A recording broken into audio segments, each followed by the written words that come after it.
Kerala school കലോത്സവത്തിന്റെ ഭാഗമായി മഞ്ചേശ്വരത്ത് നടന്ന അവാർഡ് വിതരണ ചടങ്ങുമായി ബന്ധപ്പെട്ട് വിവാദം കത്തുന്നു. മത്സരങ്ങളിൽ പങ്കെടുത്ത് വിജയിച്ച കുട്ടികൾക്ക് നൽകിയ സർട്ടിഫിക്കറ്റുകളും ട്രോഫികളും ഗുണനിലവാരമില്ലാത്തവയാണെന്ന പരാതി ഉയർന്നതോടെയാണ് സംഭവം വിവാദമായത്. അത്യാധുനികവും ലോക നിലവാരവുമുള്ള ഫർണിച്ചറുകൾ വമ്പിച്ച വിലക്കുറവിൽ നിങ്ങളുടെ വീട്ടിലേക്ക് എത്തിച്ചു നൽകുന്നു. ബെഡ്റൂമോ, ലിവിംഗ് റൂമോ, ഓഫീസോ, സ്റ്റുഡിയോയോ ഏതൊന്നിനെയും ഭംഗിയാക്കാൻ ആർട്ടിക് ഫർണിച്ചർ ഇന്ന് തന്നെ സന്ദർശിക്കൂ. Arctic furniture, Kasaragod, Uppala, Mangalore, Kanhangad, Vadakara. കലോത്സവത്തിന്റെ നടത്തിപ്പിനായി പഞ്ചായത്തിൽ നിന്നും 1.50 ലക്ഷം രൂപ അനുവദിച്ചിരുന്നുവെങ്കിലും വിതരണം ചെയ്ത അവാർഡുകളുടെ നിലവാരം ബജറ്റിനോട് പൊരുത്തപ്പെടുന്നില്ലെന്ന ആരോപണവുമായി മാതാപിതാക്കളും നാട്ടുകാരും രംഗത്തെത്തിയതാണ് വിഷയം വൻ വിവാദമാകുവാൻ കാരണമായത്.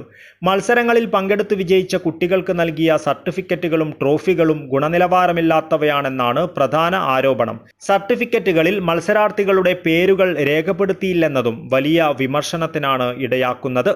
മത്സര വിജയികൾക്കെല്ലാം പേരില്ലാത്ത അപൂർണ സർട്ടിഫിക്കറ്റുകൾ വിതരണം ചെയ്തത് മാതാപിതാക്കളിലും കുട്ടികളിലും കടുത്ത മനോവിഷമത്തിനാണ് വഴിവെച്ചത്.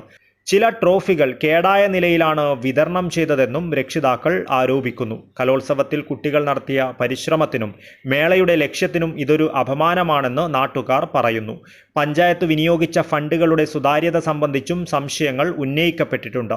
അനുവദിച്ച ബജറ്റ് ചെലവഴിക്കപ്പെട്ടതെങ്ങനെ എന്നതിൽ വ്യക്തതയില്ലായ്മ ഫണ്ട് ദുരുപയോഗത്തിന്റെ സാധ്യതയിലേക്ക് വിരൽ ചൂണ്ടുന്നുവെന്നാണ് പരാതി.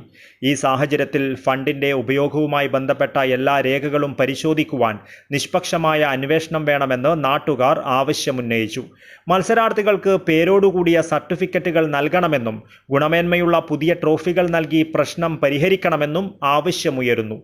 ഇത്തരത്തിലുള്ള പിഴവുകൾ ഭാവിയിൽ ആവർത്തിക്കാതിരിക്കുവാൻ സുതാര്യവും ഉത്തരവാദിത്വവുമുള്ള സംവിധാനങ്ങൾ ഒരുക്കണമെന്നും വിവാദം രൂക്ഷമാകുന്ന സാഹചര്യത്തിൽ സംഘാടകർ ഇക്കാര്യത്തിൽ ഖേദം പ്രകടിപ്പിക്കണമെന്നും രക്ഷിതാക്കൾ ആവശ്യപ്പെടുന്നു. Abdul Rahman Udyavar, news bureau, Manjeshwaram.